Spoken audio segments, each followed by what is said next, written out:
The first has to do with data licensing. And just real quick history, in the beginning, back 20-some years ago,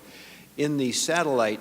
side of remote sensing, we had a business model that was pretty much you'd sell it to an organization, the Army, the Navy, the Air Force, a company, and the data was sold in that way, and it was really a model that was copied after desktop application software. And there was kind of I guess a lot of people came over from that industry into remote sensing, and so that was kind of the first model that we dealt with data licensing. And then along the way there, to kind of quickly fast forward, vis-a-vis, say, the federal government, our licensing model changed substantially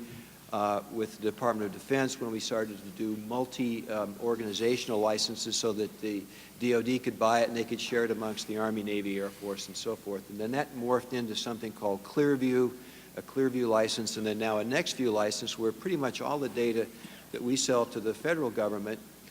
is licensed in such a way that it can be shared with any part of the defense or intel community. It can also be shared with anybody that's in the federal civilian part of the federal government. It can also be shared with state and local governments, with NGOs, and any other kind of emergency organization that the U.S. government deems to be an appropriate user. So it's a very ubiquitous license.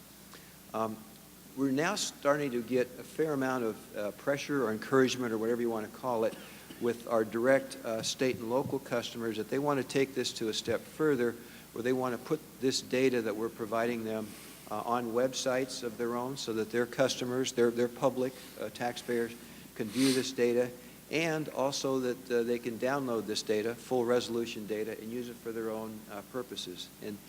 to be candid about it, my company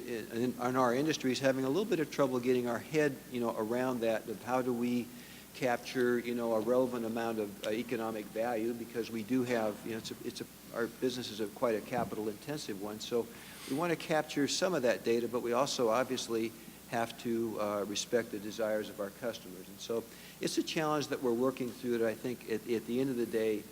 is going to see another kind of step in the evolution of our relationship with customers, where we provide them with this ability to publicly view the data and to have it, the data be accessible to